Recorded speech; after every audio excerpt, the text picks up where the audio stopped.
4 हफ्ते में जवाब देने को कहा है। वहीं इलाहाबाद के एसएसपी ने बेचू सिंह यादव को निलंबित कर दिया है। उत्तर प्रदेश के वरिष्ठ मंत्री आजम खान की नाराजगी कम होती नजर नहीं आ रही है। आजम खान ने अब विभाग का कामकाज भी बंद कर दिया है। अफसरों के रवैये से नाराज चल रहे आजम ने अब विभाग का कामकाज करना भी बंद कर दिया है। आजम खान ने विभाग की पत्रावलियों को भी बैरंग लौटा दिया है। आपको बता दें कि 27 अगस्त को विधानसभा के तिलक हॉल में आजम ने अपने विभाग के अधिकारियों की बैठक ली थी, लेकिन उस बैठक में नगर विकास विभाग के प्रमुख सचिव ही नदारद थे, जिससे नाराज होकर आजम ने विशेष सचिव को जमकर फटकार लगाई थी और बैठक को आधे में ही छोड़कर चले गए थे। अब आजम ने विभाग का कामकाज करना भी बंद कर दिया है। कामकाज बंद करके वरिष्ठ मंत्री आजम खान ने सरकार की सिरदर्दी और बढ़ा दी है। उत्तराखंड सरकार में शामिल बीएसपी कोटे की एक बात मंत्री सुरेंद्र राकेश की कुर्सी खतरे में है। उनकी जड़ें काटने का काम उन्हीं की पार्टी के नेता कर रहे हैं। उत्तराखंड में कांग्रेस के साथ बीएसपी भी सरकार में शामिल है। गठबंधन सरकार में बीएसपी कोटे से एकमात्र मंत्री सुरेंद्र राकेश हैं, लेकिन अब सुरेंद्र राकेश की जड़ों में ही मट्ठा डालने का काम उन्हीं की पार्टी के लोग कर रहे हैं। सूत्रों के मुताबिक बीएसपी के नेताओं ने सुरेंद्र राकेश के खिलाफ एक रिपोर्ट बीएसपी सुप्रीमो मायावती को भेजी है, जिसमें ये साफ लिखा है कि सुरेंद्र राकेश कभी भी कांग्रेस का दामन थाम सकते हैं, यानी कांग्रेस कभी भी सुरेंद्र राकेश को अपने पाले में शामिल कर सकती है। ऐसे में सुरेंद्र से नाता तोड़ा जाना ही बेहतर है। सुरेंद्र भी अपने खिलाफ साजिश की आशंका जता रहे हैं। वहीं कांग्रेस इस मामले में मुंह खोलने को तैयार नहीं है। कांग्रेस का कहना है कि ये खुद बीएसपी को ही तय करना है कि वो किसे मंत्री बनाना चाहती है और किसे नहीं। बहरहाल साफ है, मंत्रियों के विभागों में फेरबदल होना तो तय है। दो नेता हैं, हो सकता है उन्हें कुछ परेशानी हो, दिक्कत हो, तो वो ये ऐसी हवा चलाते रहते हैं। नहीं तो बसपा भी मेरे कार्य से खुश है, आदरणीय बहन जी भी खुश है। पार्टी का अंदरूनी मामला है, जब वो लोग तय कर लेंगे और उसके बाद वो उनका विधानमंडल दल और उनका पार्टी का नेतृत्व जब पार्टी के हमारे अध्यक्ष जी से और मुख्यमंत्री जी से बात करेगा तो इस पे फैसला किया जाएगा। लेकिन मैं समझता हूँ कि अभी हमारी पार्टी में इस बात की चर्चा उनकी पार्टी के द्वारा नहीं। ऐसे में बीएसपी की लड़ाई में सुरेंद्र राकेश की कुर्सी दांव पर लगी है। सुरेंद्र की रातों की नींद और दिन का चैन गायब है। कन्नौज की महिला डीएम सेल्वा कुमारी का एक अमानवीय चेहरा सामने आया है। डीएम साहिबा ने 6 अनाथ मासूम भाई बहनों को मनरेगा के तहत काम करने की सलाह तक दे डाली। कन्नौज में 6 भाई बहनों ने इच्छा मौत की गुहार लगाई है। अनाथ बच्चों ने डीएम से इच्छा मौत की गुहार लगाई है। सभी बच्चों की उम्र 14 साल से कम बताई जा रही है। कई साल पहले बच्चों के माँ बाप की मौत हो चुकी है। माँ बाप की मौत के बाद बच्चे भुखमरी की हालात पर पहुंच गए हैं। बच्चों ने डीएम से मौत की गुहार लगाई है, लेकिन डीएम सेल्वा कुमारी ने अनाथ बच्चों की मदद के बजाय उन्हें जेल भेजने की धमकी देकर ऑफिस से भगा दिया। पुलिस परेशान करते हो। मजदूरी नरेगा में कार्ड बना जॉब का तो करो, उसमें तो 10,000 12,000 मिलता है 100 दिन नौकरी में। क्या करें, कभी खाना मिलता है, बारिश होती है, सो पाते हैं, नहीं सो पाते हैं, सारे जगह बैठे रहते हैं। मैं कमाता हूँ तो मिल जाता है, नहीं जिस दिन पहुँच पाता हूँ काम पे तो उस दिन तबीयत खराब हो जाती है, नहीं पहुँच पाता तो बच्चे भी भूखे रहते हैं, मैं भी भूखे रहते हैं, मांग के खाता हूँ। कानूनन 14 साल के कम उम्र के बच्चों को काम करना मना है, लेकिन डीएम साहिबा ने इन मासूम बच्चों को मनरेगा में मजदूरी करने की बात कह रही हैं। आगरा के गुतला सिंह गांव में आकाशीय बिजली गिरने से एक मकान धराशायी हो गया। इस हादसे में 3 महिलाओं की मौत हो गई, जबकि एक बच्ची समेत 2 लोग घायल हो गए। मामला है गुतला सिंह गांव का। यहाँ भारी बारिश के चलते आकाशीय बिजली का कहर पोखपाल के घर पर टूटा।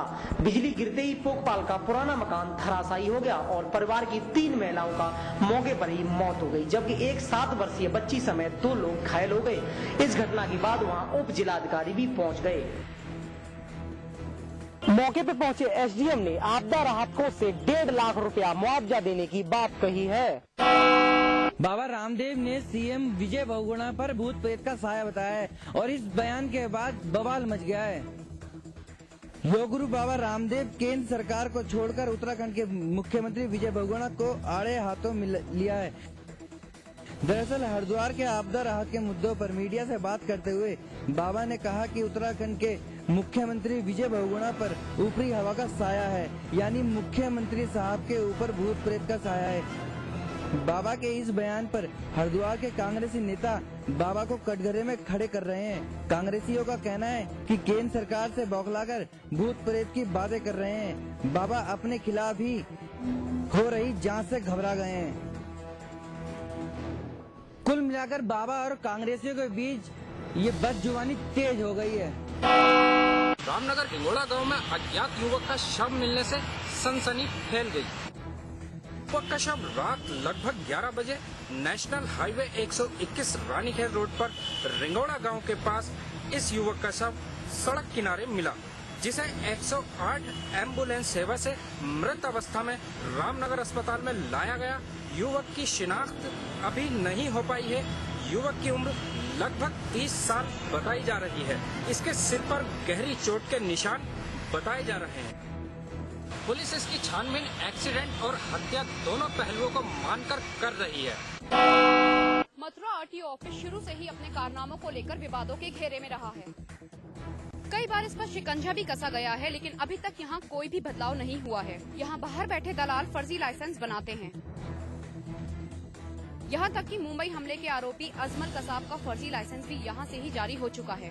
ऐसा नहीं है कि अंदर बैठे एआरटीओ साहब को इन सब कारनामों का पता नहीं है, बल्कि यहाँ तो ये है कि पूरा आरटीओ ऑफिस इस फर्जी काम में लिप्त है। ऐसे मामलों को लेकर इस कार्यालय के कई अफसर जेल भी जा चुके हैं, लेकिन इसके बाद भी यहाँ के हालात सुधर नहीं रहे हैं, या यूँ कहें कि ये अफसर सुधरने नहीं दे रहे हैं। पदोन्नति में आरक्षण समाप्त करने के न्यायालय के फैसले को लागू करने की मांग को लेकर रुद्रप्रयाग में कर्मचारियों ने रैली निकालकर प्रदर्शन किया। कर्मचारियों ने रैली निकालते हुए गुस्से का इजहार किया और सरकार को खूब खरी खोटी सुनाई। आंदोलन को समर्थन न देने पर कर्मचारी भाजपा पर भी जमकर बरसे। कर्मचारियों का कहना है कि सरकार पदोन्नति में आरक्षण समाप्त न कर न्यायालय के आदेश का अपमान कर रही है। सरकार ने शीघ्र पदोन्नति में आरक्षण समाप्त नहीं किया तो कर्मचारी उग्र आंदोलन के लिए बाध्य हो जाएंगे। कर्मचारियों ने कहा कि जब तक मांग पूरी नहीं होती तब तक सतत रूप से आंदोलन जारी रहेगा। भाजपा के प्रदेश अध्यक्ष बिशन सिंह चुफाल ने कांग्रेस सरकार पर जमकर निशाना साधा है। चुफाल का कहना है कि जब खुद कांग्रेस के विधायकों को अपनी सरकार पर भरोसा नहीं है तो जनता उस पर कैसे विश्वास करेगी। उनका कहना है कि उत्तराखंड में कांग्रेस सरकार अंतःकलह से जूझ रही है, जिससे राज्य का विकास पूरी तरह से ठप हो गया है। चुफाल का कहना है कि पर्वतीय क्षेत्रों में आपदाग्रस्त लोगों को राहत नहीं मिल पा रही है। सरकार जो है, सरकार पर तो पहले मुख्यमंत्री जी को अपने मंत्रिमंडल पर भरोसा है नहीं, विधायकों को सीधे मुख्यमंत्री पर भरोसा नहीं है। इस प्रकार इस सरकार में अस्थिरता का माहौल है। अस्थिरता के माहौल से इसका सीधे प्रभाव पड़ा प्रदेश के विकास का। प्रदेश की चिंता नहीं इस सरकार को। इस सरकार केवल राजनीति कर रहे हैं। इस पे एक तरफ से देखें तो अब उनके विधायक जो कर रहे हैं, दैवीय आपदा इतनी आई है, लोगों को दैवीय आपदा राहत सामग्री वहां तक नहीं पहुंच पा रही है और कांग्रेस के विधायक धरने में बैठे हैं। इससे लगता है कि कहीं भाई दैवीय आपदा से ध्यान बांटने के लिए तो नहीं बैठे। बिशन सिंह चुफाल ने कहा है कि बहुगुणा सरकार जनता की उम्मीदों पर खरी नहीं उतरी है। उत्तराखंड में बारिश का कहर चारों तरफ दिखाई देने लगा है, जिसके चलते किसानों को अपनी फसलें मंडियों तक पहुंचाने में दिक्कतों का सामना करना पड़ रहा है। भारी बारिश ने राजधानी देहरादून के अंतर्गत आने वाले जौनसार बाबर में भारी तबाही मचाई है। इलाके के 1 दर्जन से ज्यादा मार्ग मलबा आने से या तो टूट गए हैं या फिर खाइयों में तब्दील हो गए हैं। सड़कें टूटने के साथ ही बिजली, पानी और दूरसंचार की सुविधा भी प्रभावित हुई है। जौनसार बाबर क्षेत्र के रास्ते बंद हो जाने के चलते अदरक, सेब, आलू, टमाटर जैसी नकदी फसलें उगाने वाले किसानों के सामने भी अपनी फसलों को बेचने की बड़ी समस्या खड़ी हो गई है।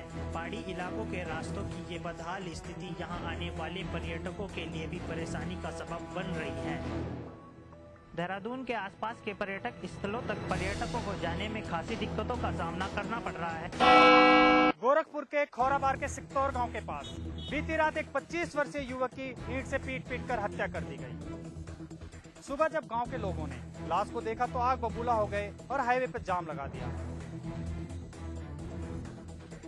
पहले तो स्थानीय पुलिस मामले को एक्सीडेंट बता रही थी, लेकिन गांव वालों के हंगामे के बाद एसपी सिटी मौके पर पहुंचे और अपराधियों की गिरफ्तारी का आश्वासन देकर जाम खुलवाया। हम आपको बता दें कि नए एसपी परेश पांडे ने अभी कुछ दिन पहले ही कार्यभार संभाला है। आते ही उन्होंने दावा किया था कि अपराध पर पूरी तरह अंकुश लगा दिया जाएगा, लेकिन अपराधियों के हौसले अभी भी बुलंद हैं। का ये कहना है कि ऐसा प्रतीत होता है कि इसको किसी ने मार दिया है। हम लोगों ने पोस्टमार्टम के लिए डेड बॉडी भेजी है, इनको उचित मुआवजा प्रशासन से दिलवाया जाएगा और इसके अलावा जो भी कार्यवाहियां हैं बिल्कुल सही की जाएंगी। इस घटना के बाद लगता है कि एसपी साहब के दावे और वादे सिर्फ जुबानी हैं, क्योंकि लगातार बढ़ रहे अपराधी घटनाओं पर पुलिस लगाम लगाने में नाकाम है। गढ़वाल यूनिवर्सिटी के छात्र संघ चुनाव टल सकते हैं, क्योंकि यहाँ पर अभी तक परीक्षा परिणाम घोषित नहीं हुए हैं। हेमवती नंद बहुगुणा गढ़वाल केंद्रीय विश्वविद्यालय के बिरौला पौड़ी और टिहरी परिसर में होने वाले छात्र संघ चुनाव पर ब्रेक लग सकता है। इसका कारण है परीक्षा परिणाम घोषित न होना। आपको बता दें कि शैक्षिक सत्र शुरू होने के 6 से 8 सप्ताह के अंदर छात्र संघ चुनाव करना जरूरी होता है। हालांकि चुनाव तिथि 12 सितंबर को घोषित कर दी गई है, जिसके चलते चुनाव संपन्न कराने की बाध्यता को देखते हुए परेशानी बढ़ गई है।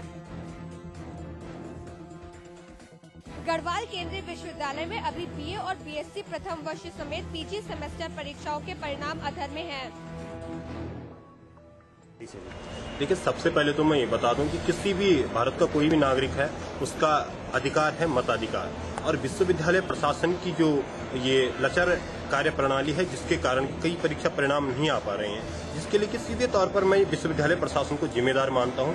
छात्र छात्राओं ने अपने नियमित जो उनको परीक्षा की तिथि हुई थी उस पर परीक्षाएं दी थी, लेकिन जो विश्वविद्यालय की लचर कार्य प्रणाली है उसकी वजह से यहाँ पर परीक्षा परिणाम समय पर नहीं आ रहे हैं। वही परिणाम घोषित न होने से पीजी छात्रों को तीसरे सेमेस्टर में प्रवेश लेने से दिक्कत हो रही है। राजधानी देहरादून के एमकेपी महाविद्यालय में आज छात्र संघ चुनाव के लिए मतदान हुआ। प्रदेश में इन दिनों छात्र संघ चुनाव को लेकर सरगर्मियां तेज हो गई हैं। राजधानी देहरादून के एमकेपी महाविद्यालय में आज छात्राओं ने अध्यक्ष, सचिव और विश्वविद्यालय प्रतिनिधि के लिए मतदान किया। एमकेपी की मुख्य चुनाव अधिकारी सुनीता पंत के अनुसार महाविद्यालय में कुल 1134 मतदाता हैं। आज जो इलेक्शन हो रहा है वो सिर्फ एक तो अध्यक्षा के लिए हो रहा है, प्रेसिडेंट की पोस्ट के लिए, एक हो रहा है महासचिव के लिए और एक हो रहा है यूआर के लिए, विश्वविद्यालय प्रतिनिधि के लिए। बाकी जितनी पोस्ट है, जो उपाध्यक्ष की पोस्ट है, जो हमारी जॉइंट सेक्रेटरी वाली पोस्ट है और उसके अलावा जो छात्र कार्यकारिणी सदस्य बनती हैं, जो वो सब हमारा जो है वो पहले से ही यूनानिमस है। इस चुनाव में खास बात ये रही कि उपाध्यक्ष, सह सचिव और कार्यकारिणी के सदस्यों को निर्विरोध चुना गया है। चंपावत के टनकपुर में पिछले 4 सालों से ट्रामा सेंटर बनने की बाट जो रहा है, लेकिन अभी तक ट्रामा सेंटर पूरी तरह से नहीं बना और स्वास्थ्य विभाग की लापरवाही के चलते आधा अधूरा पड़ा हुआ है। दरअसल कुछ साल पहले एक हादसा हुआ था और तीर्थयात्रियों से भरा एक ट्रक पलट गया था, जिसमें 2 श्रद्धालुओं की मौत हो गई थी। उसी के बाद उस वक्त स्वास्थ्य मंत्री राठौड़ ने ट्रामा सेंटर बनाने का ऐलान किया था। बाद में भुवनचंद खंडूरी ने प्रदेश का कार्यभार संभाला तो ट्रामा सेंटर बनाने के लिए शिलान्यास किया। शिलान्यास के बाद ये ट्रामा सेंटर अभी तक नहीं बन पाया, जिससे लोगों को बड़ी परेशानी हो रही है। केंद्रीय पर्यावरण मंत्रालय की टीम ने श्रीनगर जल विद्युत परियोजना का दौरा करके प्रभावितों से मुलाकात की है। श्रीनगर गढ़वाल की अलकनंदा जल विद्युत परियोजना पर बीते 1 साल से रोक लगी है। तब से परियोजना का काम ठप पड़ा है और अब तक केंद्र सरकार के पर्यावरण मंत्रालय की 4 टीमें इसका निरीक्षण कर चुकी हैं, लेकिन अभी तक कोई ठोस निर्णय सामने नहीं आया है। एक बार फिर गंगा परियोजना विरोधियों की शिकायत के बाद केंद्र सरकार की पर्यावरण मंत्रालय की टीम श्रीनगर पहुंची है। पर्यावरण मंत्रालय के उप निदेशक बीपी दास की अध्यक्षता में गठित 3 सदस्यीय टीम ने विद्युत परियोजना का जायजा लिया। पर्यावरण मंत्रालय की टीम ने स्थानीय लोगों से मुलाकात भी की। टीम धारी देवी मंदिर के अपलिफ्टिंग को लेकर मंदिर समिति से भी मिली। समस्या देखा, हमने देखा कहां तक वो मंदिर का पुनर्निर्माण काम कहां तक हो गया और आगे क्या करना होगा, हम उसका बारे में सोचेंगे और हमारा अपना निष्पत्ति जो भी होगा भारत सरकार को बताएंगे। अपलिफ्ट का प्रपोजल इंडिया ने दिया है, वही अनुसार मंदिर बन रहा है, मंदिर काफी बन गया, उसी के बारे में क्या करना होगा हम भारत सरकार को कहेंगे। हम इससे ज्यादा आपको कुछ नहीं कहेंगे। इस जल विद्युत परियोजना पर धारा 5 लगाए जाने के चलते काम रुका हुआ है, जबकि 80% काम पूरा हो चुका है। बुंदेलखंड में हो रही लगातार